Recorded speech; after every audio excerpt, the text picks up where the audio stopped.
Hello, today I want to talk about content strategies and just go over a few tips for helping you get the most out of creating content. So the first thing that I want to talk about is consistency. So whenever we're talking to people about getting a content strategy going, the first question we always hear is, well, how often should I be posting things? And for that, I want to say that the answer is always, it depends.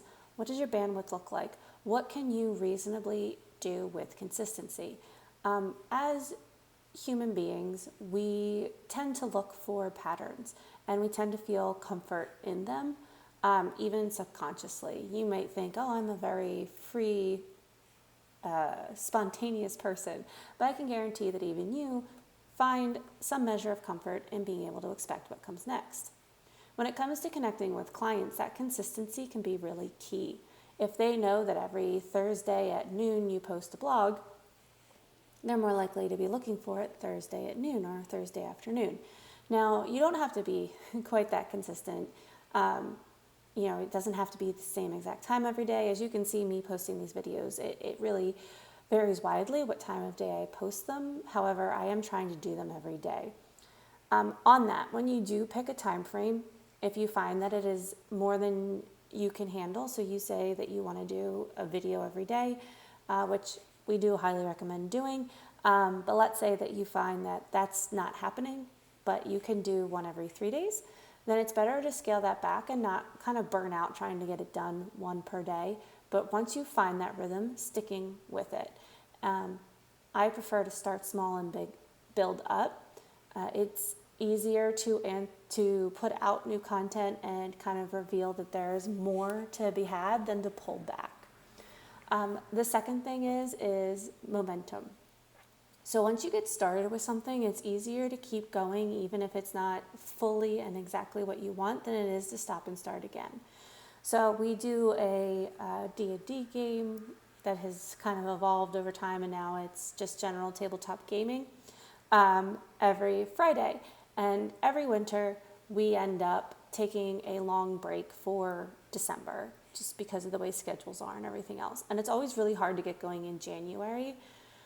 Whereas like during the summer, we'll push through and like work through people being out and stuff like that. And it's easier to keep going even if you do stumble those few times in there and it's not exactly what you want it to be. So just make sure that you do maintain the momentum, and it's easier to keep growth going if you keep going.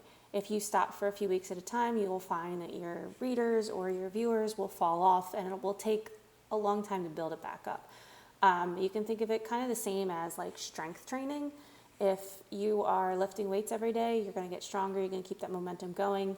You take a week or two off and you're going to find yourself set back. And it's the same thing here. It's easier to keep going than it is to stop and start. The third point is your comfort level. So this kind of ties into the other one, but like when you're picking what you want to do for content, you also want to keep in mind what your comfort level is and how that will impact what you're doing. So like I'm very comfortable writing, but like I also know that I'm not going to sit down and write every day. I'm not so comfortable in front of the camera despite the coaching and teaching that I do. And so for me, it took me a while to get to the point where I was doing these videos every day, but I built up to it. So when you're creating your content strategy, keep in mind what you're comfortable with and what you want to be comfortable with. So my big thing is that I want to be able to be more comfortable speaking live to people, which starts with these videos, giving out these tips and tricks. So you can use this to build comfort, but also like don't stretch too far. Make sure that you are not going to like psych yourself out doing it. So then the next thing is don't do more work than you need to. So for our course videos and for when we're doing like seminars and things, you'll see that the videos are they're much more polished. We use better equipment for it. There's more of a script in there, everything else. These, are kind of put together every day. But at the same time, I want these to be more casual. I want them to be more accessible and approachable, and I want you to kind of get to know me through them. So I don't edit these. I might redo takes because I say something stupid, but for the most part, like, these are done within 10-15 minutes every day. And they'll get better as I go. And that makes it able for me to do it. So for like blogs and things, or whatever you choose for your content, my main point is don't do more work than you have to do, and make sure that you are utilizing the content to its fullest. So for instance, in the next couple of weeks, something that I'd like to do is start to actually pull the subtitles from these and kind of write blogs around them using the content that I've already created, putting it to double work. And I went over that a little bit in the first one of these videos. So just plan out what you're doing and make sure that you're making it as easy to do as possible is the bottom line, actually, of a lot of these.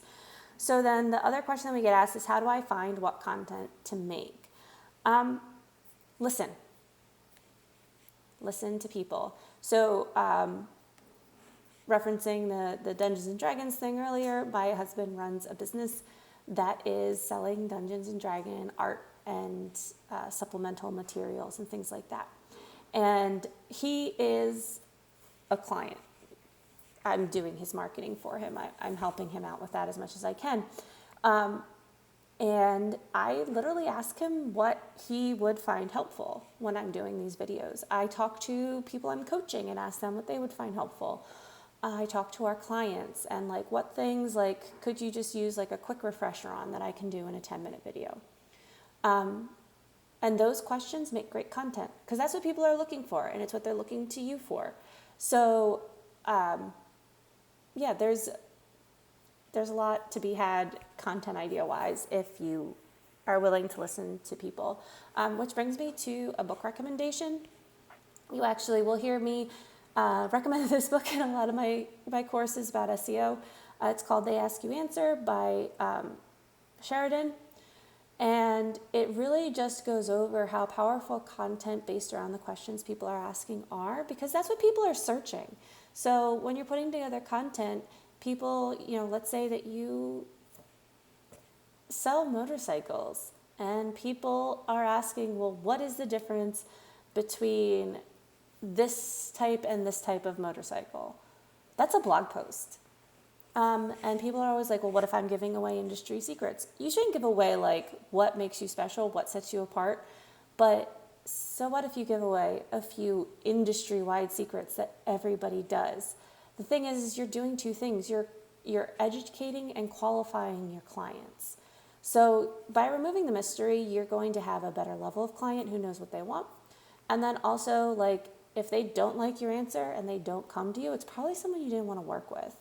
And so you can really use your content to pre-qualify the people that you actually want as your customer. Going back to the persona that we mentioned, thinking about, what they're looking for and what they're asking and what they want to hear, you can really craft the content around that. Your customers are your best source for content ideas. They're going to tell you what they want to know.